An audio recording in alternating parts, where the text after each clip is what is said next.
Excellent. I love those words. Okay. All right.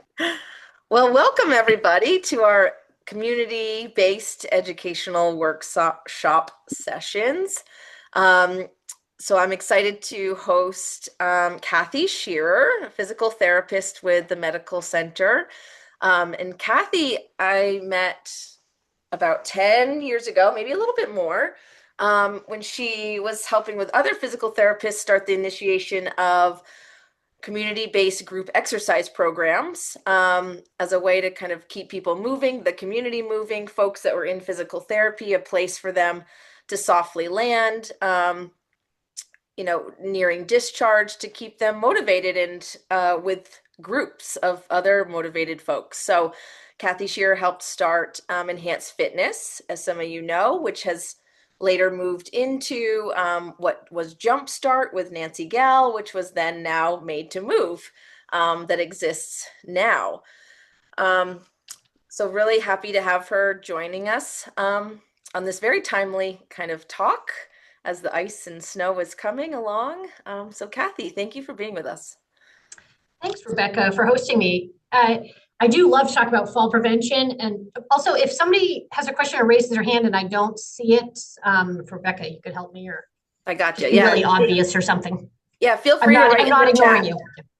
you. Okay. So I do like to talk about fall prevention. I talk about fall prevention every day. I think it's really important. I think it's scary. People don't like to talk about it. It's real. Everybody, not everybody falls, but particularly in the winter, the risks are higher when you fall. So I'm going to use some screens or some slides that I use in the pulmonary rehab program, but then I'll talk a little bit off them and keep it going as well, because I could talk about this for a while. And you may have seen me on my recent appearance of Across the Fence talking about fall prevention. And I went with one of my colleagues, and that was really fun to do and to be in the CAX studios with Keith. So fall prevention is for everybody. We worry about it for people of all ages.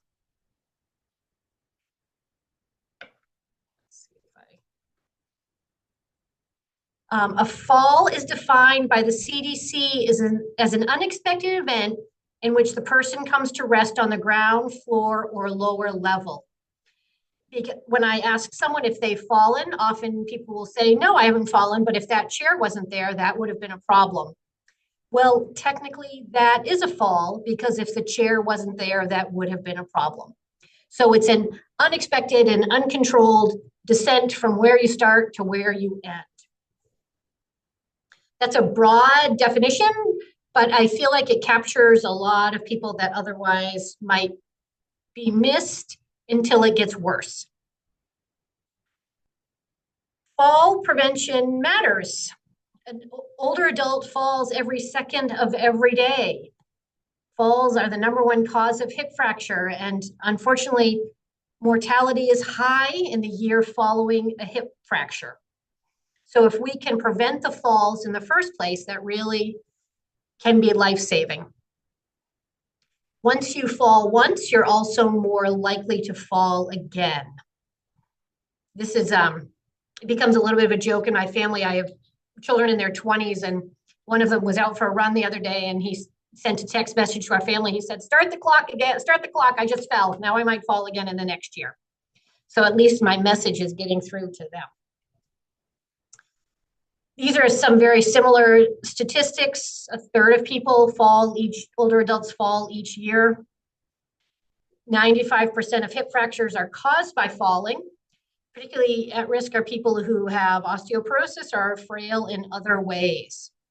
And this last square, where less than half of older adults who fall tell their doctor, that's something we're really trying to change. And it's embarrassing to fall. People don't want to talk about it. Our generation was scarred by that commercial about the woman who's fallen and can't get up. But it's a real fear. And I think it's important to tell your doctor so you can be seen by a physical therapist or start an exercise class to help prevent another fall.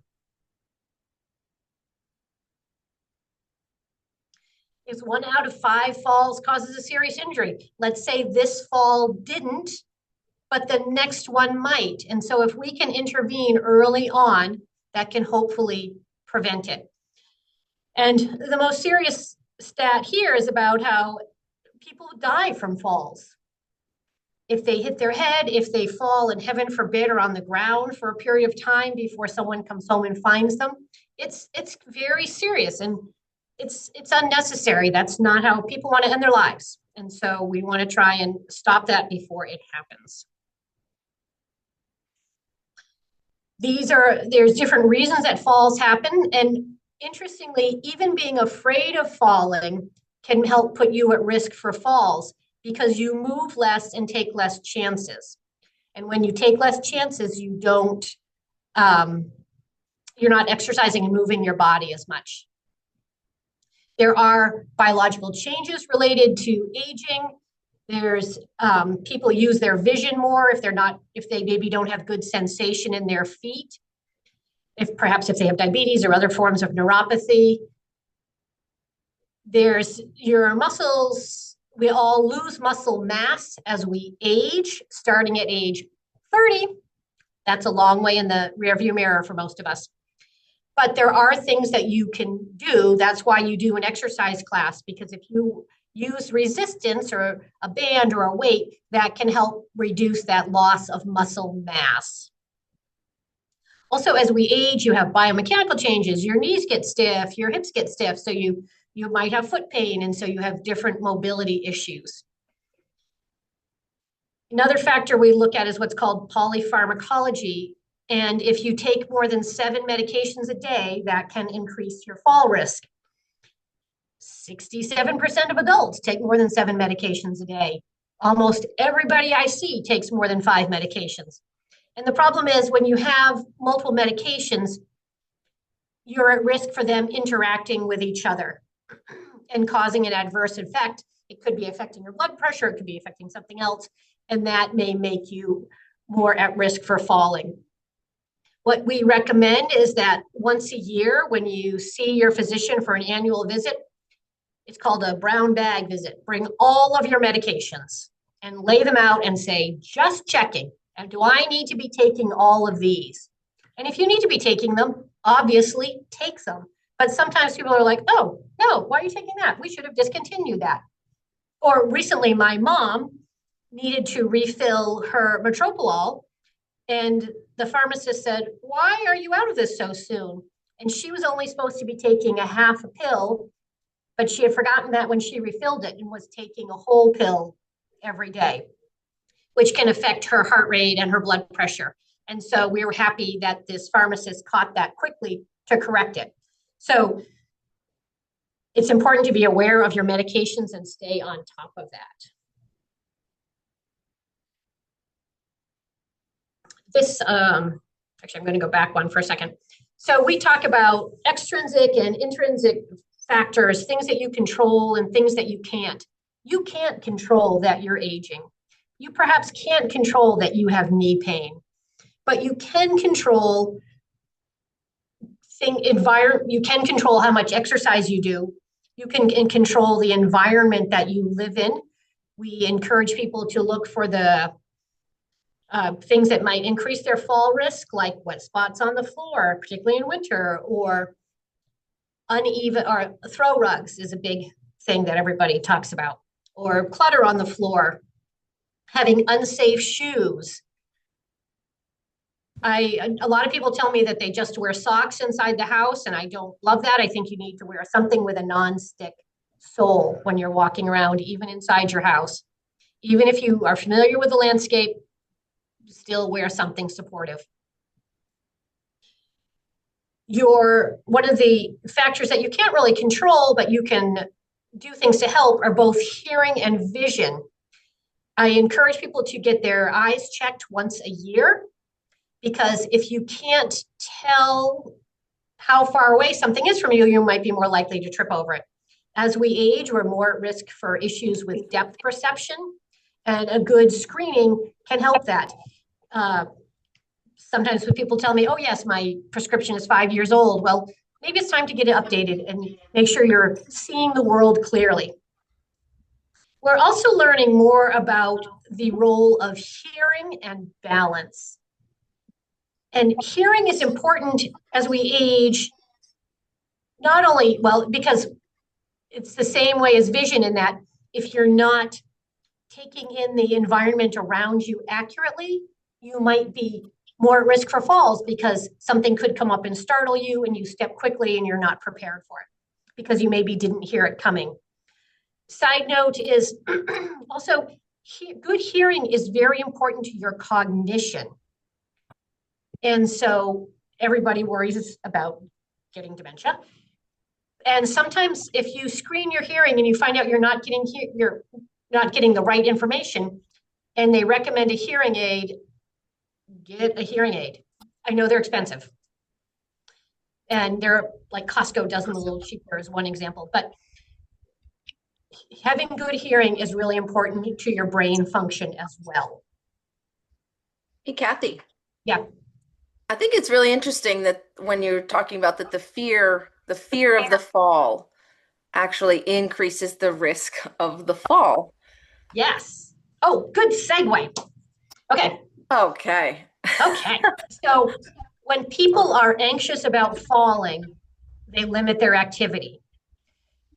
And then what happens is they get decreased strength and then they fall. And then they're more anxious about falling. They do even less. Their strength gets worse and it just cycles down.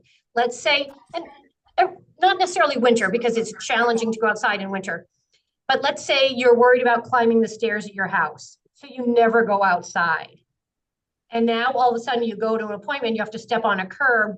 And that's really challenging because you haven't done any stairs in whatever period of time. And so you're weaker. And then you might be more at risk for falls. Part of what we want to overcome is that fear of falling. And actually, when I see people for falls as a physical therapist, one of the things that we work on is getting on and off the floor. I'm not saying you should try this at home by yourself, but if that's something you're really worried about that you don't think you could get off the floor, come see a PT and we can work on that. There's different strategies that make it easier. But what we don't want is for you to be so anxious about falling that you just sit in your chair every day. We want you to be up moving around. But okay, that was all doom and gloom, but there's good news. There's things that you can do about it.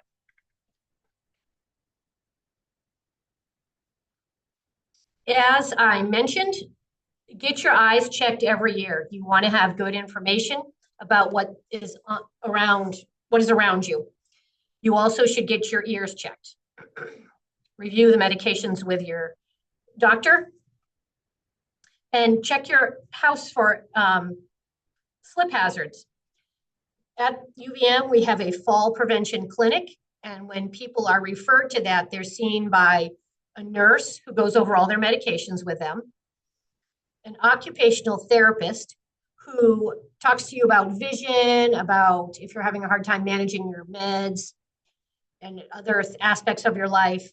And that OT can also do a home assessment where they come out to your house and they recommend maybe you need a grab bar here, maybe you should pick up this throw rug here. We're not trying to overhaul someone's house, but what we're trying to do is make your environment as safe as it can be. The third component of the fall prevention clinic is they're seen by a physical therapist who will assess their balance and their walking speed and their strength to make recommendations for exercise. And sometimes they're seen multiple times by the occupational therapist and the PT. Sometimes they come in once and we're like, you're good, just here are some things to work on. Excuse me. And then we want everyone to participate in a good balance and exercise program. That's why the Made to Move program is so important. I like Bone Builders a lot too, and a lot of people go to that. Those are two good free resources in the community. In the winter, looking at that sidewalk, it is icy. So I'm going to talk specifically about winter. One thing you can do is use a trekking pole when you go outside or a cane. I recommend that people put micro spikes on their shoes, and they're little, just do little tiny ones. Yak Trax makes one that's not a coil, that's just little nuggets. And then there's a little mini spike. You don't need the bigger spikes that you would use to go hike on a trail. But if you have these little spikes that you put on what I would call your outdoor shoes for winter, like if you have Merrell's, put them on there and then leave them by your door. And these, I'm going to show you a picture in the next slide of the nano spikes. And they're small enough that you could wear them inside a store. I probably wouldn't tap dance on my dining room floor wearing them, but if you can wear them inside a store and they won't be slippery and they won't scratch up the floor there too much. But so, for example, if you're going to church or going to a social event, if you wear those on your outside shoes and then just bring a slip-on shoe to put on when you get there, that's one way of handling that. Some people carry sand in their car, and a local agency on aging, not around here actually, but in New Hampshire, they give out a water bottle like this that's full of sand. So they put that in the cup holder of their car in the winter. So if they're going somewhere and they step out and it turns out to be really, really icy, you can just open that and put sand down on the ground. Some people carry a baggie of it in their purse. That's a little more high risk, I think. If it breaks open, things really fall apart. And they talk about walk like a penguin. So what you're going to do is take very small steps with your feet turned out slightly to help you feel a little bit safer. This on the left is the micro spikes. It's a little tiny nubby. I don't like the old style Yak Trax that had a coil, because if you wear those inside, it's like wearing a roller skate. And I know people that have slipped and fallen forgetting they had them on. They step in their kitchen and whoop, there it goes. But the smaller spikes on the left are the ones that you could wear into a store, but you could wear on a sidewalk. I wore them during our recent ice storm walking in my neighborhood, and I felt quite secure. But in terms of balance in general, I'm actually going to escape out of that and stop sharing my screen. Oops.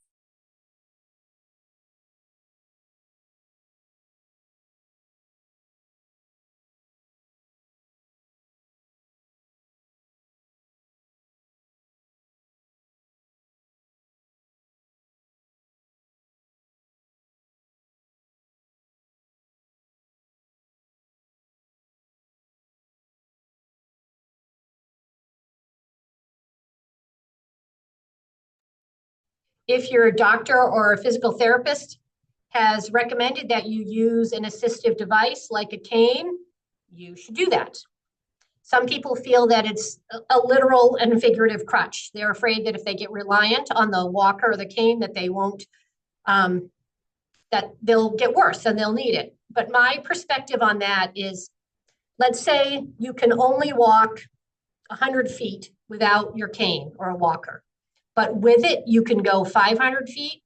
I would rather you were going 500 feet, because that's 400 extra feet that you're moving your muscles, that you're breathing deeply, that you're walking around and getting your joints lubricated a little bit more. So if you have an assistive device, use it to help keep you safer in terms of falls and balance. There is, if you don't want to go out to an exercise program, there are some good ones online. I actually have one that was made by some colleagues of mine at Dartmouth that I can have Rebecca send out to you. And it's a good home program that's pretty basic, but it's some good balance activities. It's things like standing on one leg or standing and turning your head. I often practice standing on one leg when I'm brushing my teeth, because my toothbrush beeps every 30 seconds. So when I move the toothbrush, I switch legs. I've got a counter right in front of me, and it feels like a safe environment. Make sure the counter is dry. I had mentioned earlier wet floors. And this is something to be worried about in winter if people track in mud or snow or slush. So that's a good reason to have indoor and outdoor shoes if you can. And again, as I mentioned, I want the indoor shoe should be something that's relatively sturdy. And so like a slipper, but not just a hospital sock. But if you can leave your wet shoes by the door, you're less likely to slip on something. Other spills in your house, make sure you pick them up soon so that you're reducing the risk factor there. Spills, or if you have a pet and they have an accident, just make sure that you're not slipping on whatever is happening there. The most important thing that you can do for fall prevention is to move your body. If you only feel comfortable moving in a small sphere, whenever something is going to move you beyond that sphere, something in life, then that's when you're at risk for falls. This is good, comes back to the fear of falling that we were talking about. And so if you do some basic balance exercises that help keep that sphere of movement that you feel comfortable in, then that's going to help you. It's going to be preventive because you're more resistant to some of the things that life will bring to you. And even it can be standing with your feet together. And if you can stand with your feet together for between 10 and 30 seconds, stand like that and then turn your head from one side to the other. That's going to stir up your vestibular system a little bit too and give you some stimulus. If you are having problems with dizziness, there's a type of inner ear dizziness that becomes more common as we age, which actually has a pretty effective treatment for it. And so if you notice that when you roll over in bed, or if you turn your head quickly, you feel unsteady, it can be anywhere from just like feeling like you're walking on a boat or just feeling like the room is spinning, then that's something that you should follow up with either your doctor or a PT about because it can be treated. Another type of dizziness is what's called orthostatic hypotension, and that's the dizziness you feel when you lie down and you stand up quickly, how you get a little lightheaded, and your blood pressure just hasn't had a chance to catch up. And so if you have that frequently, then it's a good idea to take a moment before you change positions. Like if you first sit up in bed and you feel dizzy, stay there for a minute before you get up and move. This can be tricky if you're rushing to the bathroom. And so try and plan ahead if you can. Be like, I know that when I get up in the morning, I'm going to want to go to the bathroom. So I just need to sit here for a minute, collect my head, and then I can get up and start walking. That led me to something else about dizziness. Also, if you consistently feel that you have that dizziness when you change positions, talk to your doctor, and maybe they need to look at what your blood pressure and medications are doing to help you be safer with that. We try and balance the effects of medication with your fall risk, as I mentioned before. And so we want you to get the treatment that you need, but we want to keep you safe in the other aspects as well. I had mentioned, so one exercise is standing with your feet together, and all of these will be in the video, but standing with your feet together. And if that's too easy, move 1 foot forward. And maybe if you're doing made to move, you already do things like this, and this could be too basic, but it's a good one to have in your toolbox. And so if you've been ill or unfortunately been hospitalized, then this is a good one to come back to start practicing. My other favorite exercise that I give to almost everybody is I encourage people to practice moving from sitting to standing. And if you need your hands, okay, but practice. Your goal is to be able to do between 5 and 10 of them from a regular chair without your hands.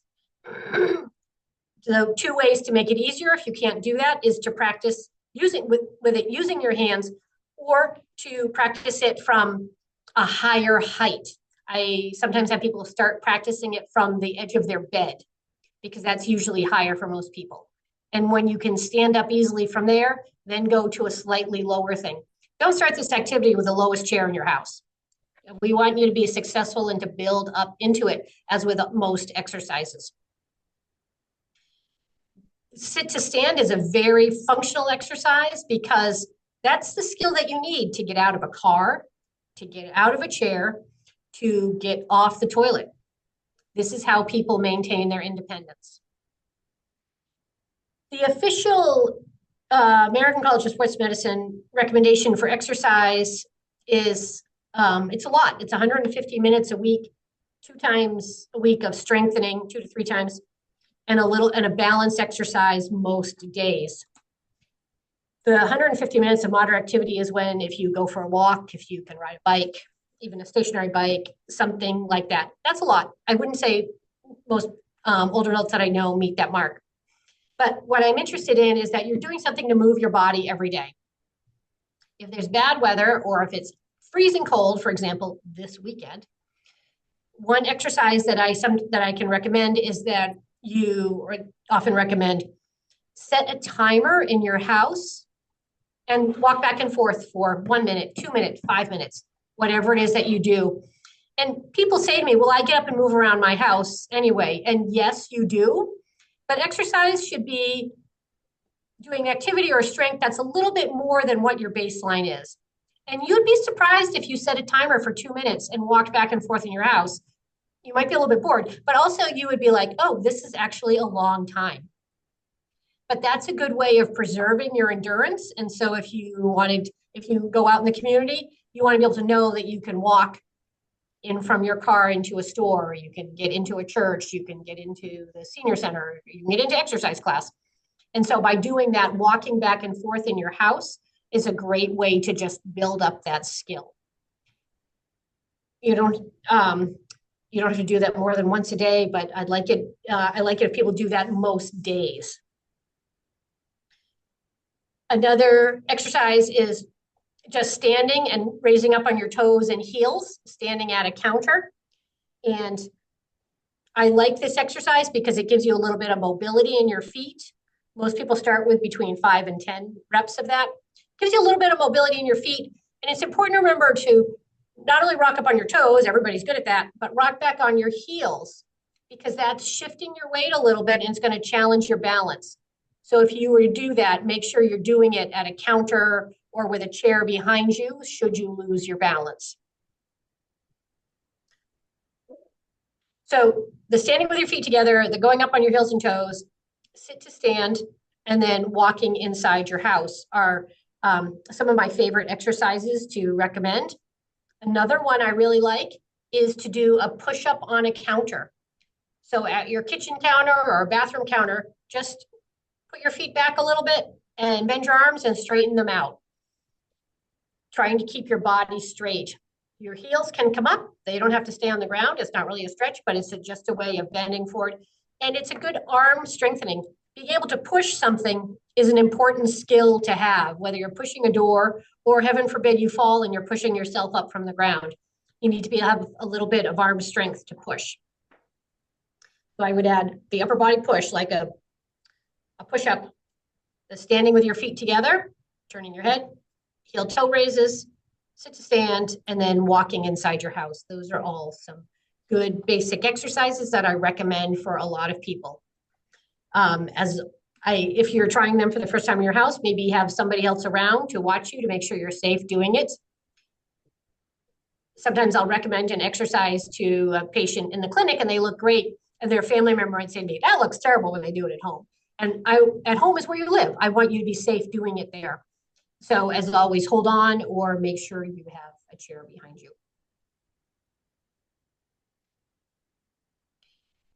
There's some other good balanced exercise activities in the community. Tai Chi has a lot of really good evidence that it's beneficial for balance. And the Agency on Aging has multiple Tai Chi classes around in the community. They have a website, Tai Chi Vermont, where you can look them up.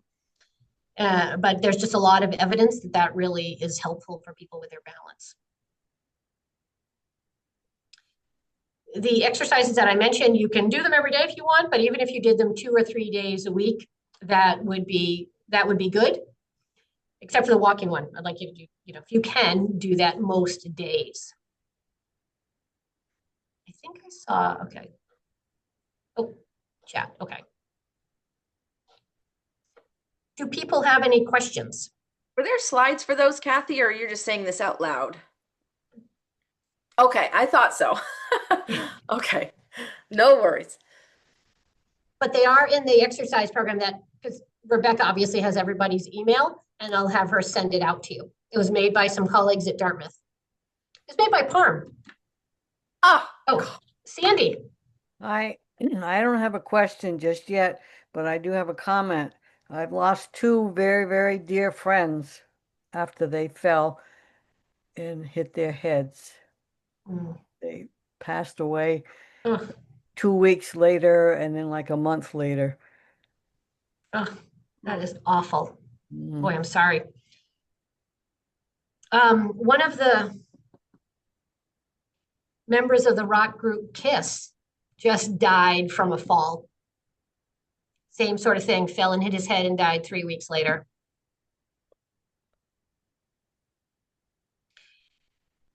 I had mentioned we had a fall prevention clinic here at UVM, but there are a lot of other community-based PTs that see people for falls as well. And if you're worried about falling, I would recommend you get a PT referral. Not that I'm trying to drive up business. I want to see you before you fall. If I see you afterwards, that's okay too, but I would love to see someone if they're just worried about their balance and before they fell, because if we can prevent it and prevent a tragedy like Sandy's friends, that's the best case scenario. Judy, do you have a question? Well, Comment? I was just going to say that my father, who died at age 97, he was fine until he fell off his exercise bike. And that's how he hurt his leg. And after that, it was all downhill because of being laid up for periods of time when he couldn't exercise and stuff. So you can't always win. He was trying to do all the exercise, and that's He's how he hurt trying to himself. do the right things. Right? He was 97 for doing all those things. Yeah. Well, he was Goodness. really fit. He was before Wow. his first fall, but then it was all downhill after that because of Wow. being laid up and stuff and having to, you know. Yeah. You bring up a good point with it being laid up, because immobility increases your risk of falls, because what happens is you're getting deconditioned when you're laid up. And so there's a statistic they talk about that for every day that you're in the hospital is going to take you 3 days to recover. And so if you end up being sick with the flu, or if you're in the hospital, if you can be gentle with yourself when you're recovering and give yourself time, but recognize you still have to keep working at things to get back to where you were.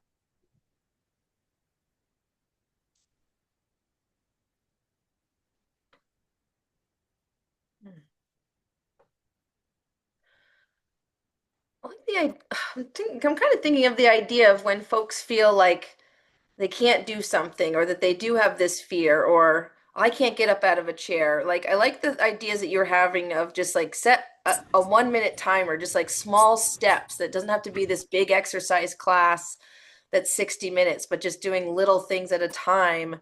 Mhm. When you do have an injury, or when you do have kind of a fallback, to keep yourself motivated and moving. And what do you see for motivation, Cathy, Well, with it's funny, we call that little piece like an exercise snack, that oh, if you're hungry, you get up and you have a little snack. But if you've been sitting a little while, maybe you need an exercise snack that you get up, and even if you take the long way to get to your kitchen, that's an option in your house, or if you're headed to the bathroom on your way back, do an extra 2 or 3 laps. And it's a way of just fitting little pieces of exercise into your daily activity. Because in terms of broad categories of exercise, the best exercise that you can do is the one you want to do. Sometimes when people come to me and say, I don't like to run. Yeah, me either. So that's not a good exercise for either one of us to do. Let's pick something that works for each of us to do. Except the sit to stand. I want everybody to do that. I was gonna say, should we do like 5 together? I would. All right, let's do it. Whether you're on camera or not on camera, don't feel obligated, but heck, even pressing into your heels would be great. Lead us off, Cathy. All right. If anybody's in a wheelie chair, though, make sure it's safe. So what you're going to do is put your hands out in front of you, because that will help shift your weight forward. letting people get set here. You put your hands out in front and lean forward and stand up. 1, 2. 2. If you have to use your hands, that's okay. 3, 4,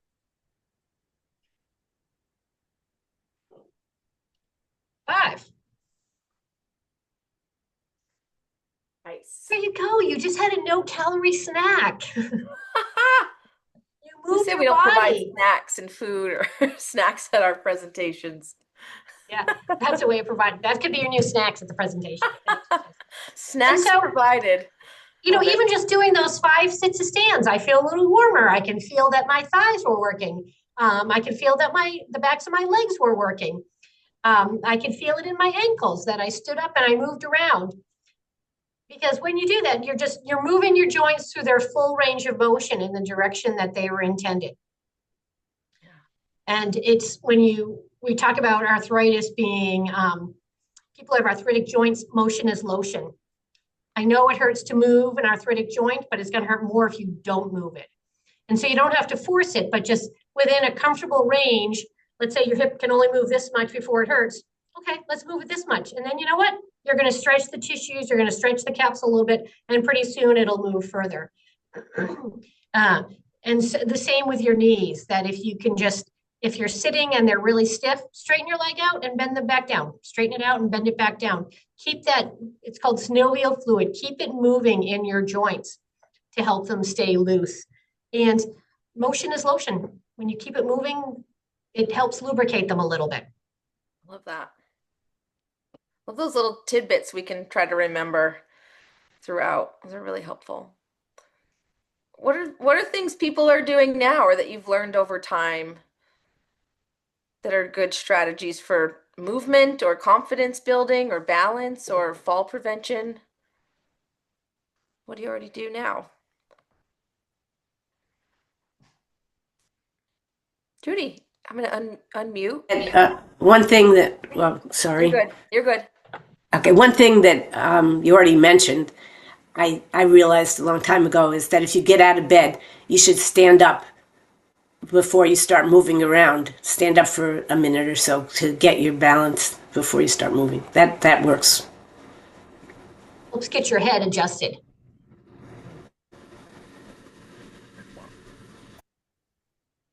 Ooh, Stan in the chat said water aerobics. Love that. Oh, I love it. Sue, I'm going to unmute you. Go ahead. Oh, thanks. It would be wonderful to have a list of the snacks. I mean, I can remember some, maybe, Okay. but that would be kind of nice to just be able to check it off each day. I think that's Okay. wonderful. That's the best thing I've heard in a long time for me. Oh, cool. I love that. Yeah, All those are great. I really love that part. I agree, Sue. Good. And there are exercises that most people can do because most everybody has a counter in their house. Yeah, and if you just get into I like doing habits and rules, so I would make it a rule for myself, and and I love that because doing the whole thing isn't going to happen Yeah. unless I get to But if see you do your Rebecca's counter face. push-ups, but if you do your counter push-ups and heel toe raises while you're waiting for your coffee or tea to brew in the morning, get it in. Yeah. I love the brushing teeth thing and balancing. That one's great. It really adds up. It really does. Yeah. Yeah. Sherry, other were you thing- going to say something? I saw you unmute. I can unmute you here. Oh, So Go ahead, Jerry. It's good to see you, Cathy. So I've just been working with Cathy for the last 10 weeks. It's been great. And all the exercises, she's so great about all this. But I do Tai Chi. I'm a Tai Chi instructor through AgeWell. And also through AgeWell, I just wanted to say that they do a Matter of Balance classes too, which is another movement oriented, but it's also a training education program. So for about keeping moving, and Cathy's just got it right on with everything that they teach, and it's just fantastic. All the words and languages you're talking about is just fantastic. I really appreciate Oh, it. thank you. It's just great. Good to see you. Yes, good to see you. Does So actually, maybe I'll include Matter of Balance, the other exercise class he recommended, on the list of snacks as an option for people. And it's offered free also through, and just you can contact AgeWell. But Okay. it was developed by physical therapists at Boston University. When I mentioned about doing an exercise when you do your get a cup of coffee in the morning, the other thing I want to mention is make sure you're staying hydrated. You need fluid to keep your lungs moist so you can move mucus around, to keep your joints and your bones, not your bones, but you keep your joints and your muscles lubricated. We all wake up dehydrated. And I encourage you to have a glass of water in the morning. And most people say, oh, I do with my pills. But how much of that water do you drink when you take your pills? 3 sips? Drink the whole glass. Drink the whole thing. Fill your coffee cup fill your coffee cup with water. Drink that before you put your coffee in it. That's a little forced habit there. Like, oh, I want to get to my coffee, but I need to drink this water first. If you're feeling logy mid-afternoon and tired and fatigued, certainly take a nap if you want to. A lot of people do. But also maybe you're dehydrated. Maybe you need a big glass of water. I wonder if that's what some societies, that's why maybe you have tea time. Everybody's tired and thirsty at 4 o'clock and they need a little pick-me-up. Sandy. About being dehydrated, my brother had to go to emergency twice because he was so severely dehydrated. I think he's learned his lesson finally. I hope so. And there's easy ways to keep track of how much you're drinking. If you think, oh yeah, I probably drink a lot. Do you drink 4 glasses a day? Put 4 glasses of water out on your counter and see if you get through them during the day. It's especially important to drink with your meals because it helps your swallowing, so food doesn't get caught and you don't have particles. Or just fill up a water bottle if you have this and know your goal is to drink it by the end of the day. They make one that's got little lines on it that says like halfway there, keep going, you're almost done, for a little inspiration.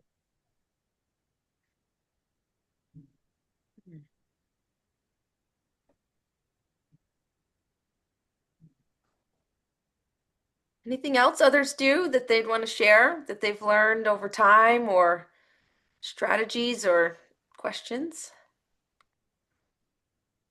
Feel free. This isn't a strategy, but I wanted to thank you for toward the beginning of your presentation when you talked about what happens when we get anxious about falling. And it's causing me to look at some of the ways I kind of clutch onto the walker and ways I could be much more relaxed about not focusing on trying not to fall. I mean, it was just, I hadn't realized, yeah, I was anxious and that wasn't helping anything. So thank you particularly for that. Oh, good. Yeah, you're welcome.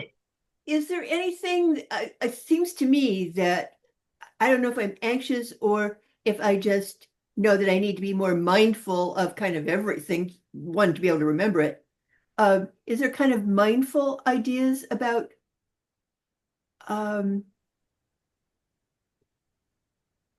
versus About being balance?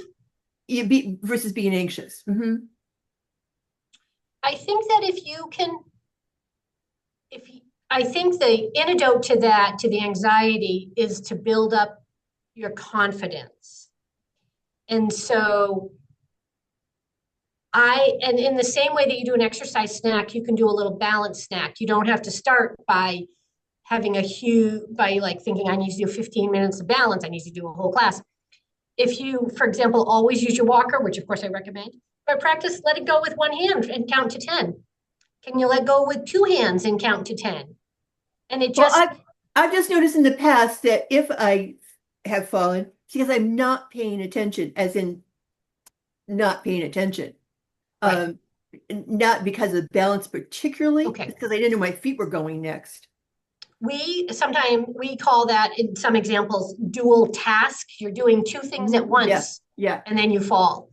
yeah. And so that's a good time to be paying it, to really be heightening your own awareness. If you are going upstairs and carrying groceries, before you start doing that, think, okay, this is involved. Make sure you know where your feet are, hold the railing, do something else like that to help keep yourself safe. Yes, I've had to almost make a rule about that for myself because I did fall down my stairs once. It was really years ago. It Yeah. was really awful. And fortunately, I didn't get hurt all that much. But it was like, do not carry stuff upstairs if you can't see over it, number one.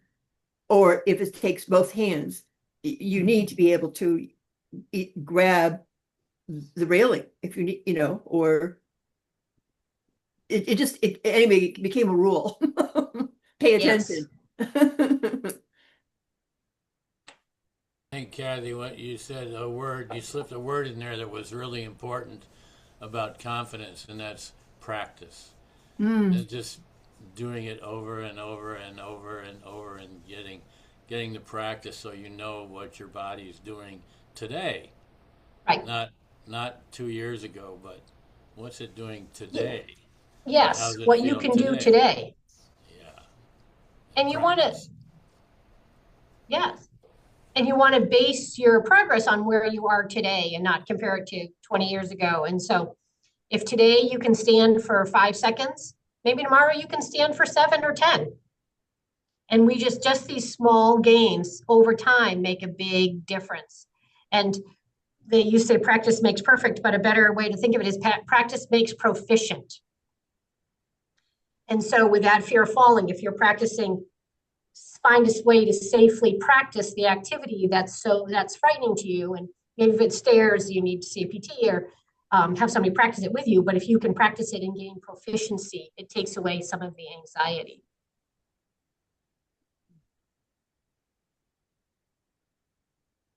Love this.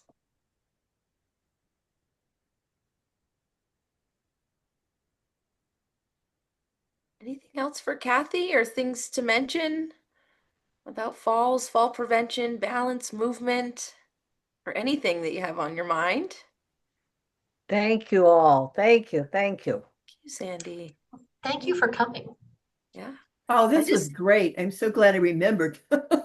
Even if I I did have just to put an alarm on to be able to do that. I just ordered my dad 2 pairs of micro spikes as well. One stays on his boots. He doesn't take them off because he has a hard time reaching to put them on. They stay on his boots. And then I also put some in his car as well. And they add such a level of confidence for him walking across to the barn and back home. Mhm. They really have made a difference in his mindset of movement. So Rebecca, Where's a can you good place? send out a note about how to order those? Yes. yeah, they're pretty expensive at first. I used them for ice fishing, but then I found a different brand as well, Yak Tracks. But Walmart had a brand it's like pretty identical to the ones that I have that are really good, and they're like $20. But there's a lot of different kinds, so I can link some, but don't feel obligated to use those links. It's just to give you ideas. That would be great. Okay, all right, great. Deb. Thank you. I did want to say, and thanks for this program. It's great.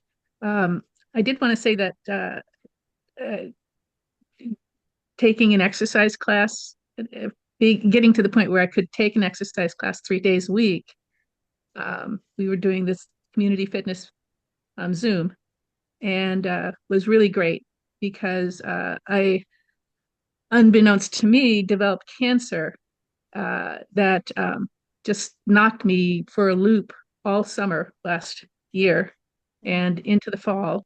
And then I had surgery in the fall.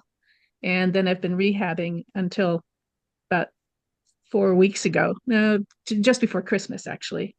Um, and having had that fitness going into all of this non fitness really helped because once I got to the point where I was gingerly able to start doing sit to stands, I could still do them. My legs still had that muscle. So that was really nice. It helped considerably. Oh, I'm so happy to hear that, Deb, because yes, the better shape you are headed into an illness, the better shape you hopefully come out on the other side. Yeah, That was a yeah, really great example. yeah. I mean, and usually you don't know if you're going to have something big happen, and I didn't until less than a month before the surgery. So, getting fit, if I wasn't fit at that point, I wasn't going to get much fitter, but it was a good thing to It's have that. it's what we call protective, like it gave you some strength heading into it to tolerate it Yeah, all. yeah. That is a great endorsement for finding an exercise program. I'm interested in getting Jerry's contact too, and maybe he's got to come on one Friday afternoon and show us what Tai Chi's all about. I was in the hospital 2 years ago about this time, and the nurse decided it was time. I was in ICU, and I had all my whatever about me. They were just monitoring my heart, and I could do more sit to stands than the nurse. Thank you, Rebecca. Sit to stands happen to be one of my favorite exercises, but still. Well, thank you, everybody. Oh, Judy, you're muted. Go Well, ahead. that's because the nurses never sit down, so that they don't have to worry about practicing standing up. Busy. Oh, well, Hello, thank you, everybody. everybody, for being here. Hi, Mary. Hi. Hi there. Thanks for asking me to join because I'm going to have knee surgery replacement in a couple of weeks. And I'm going to need, since I've had neuropathy, I've been really bad with balance. I've fallen a couple of times in the shower. Are there exercises that are known that people can do while they are bedridden? I mean, I kind of went online when I was in the hospital because I was like, I wanted to exercise. And but nobody Okay. knew anything about it. Oh, yeah, there The are. medical I mean, people, the medical people. yeah. In that case, I would ask, if you're in the hospital, I'd ask for a PT consult, and a PT can get you bed Well, they're going to exercises. arrange for PT to come to the house for a couple of weeks. Yep. And then go, because I live up in Fairfax, I go to Northwestern for PT. Well, good luck with your surgery. I hope it goes well. I do too. And I don't want you to keep falling. So I maybe don't after you get either. your knee replaced, get some PT about the falls. Or maybe they'll work on the whole thing. Yeah, maybe. Yeah, working on the knee and just working on walking again. Yeah. A lot of thank yous in the comments for you, Cathy. Thank you for your Thanks to you, time. Rebecca, for doing these. To volunteer to share your knowledge. It's really, really helpful. I love Yeah, it. this is what I needed right now. Awesome. Yeah, this is what I needed right now to Yeah. my balance has Well, really gotten bad. So be safe. Yes. Upload this to our YouTube channel, and yeah, and if let's see, I'm going to stop the recording here as well.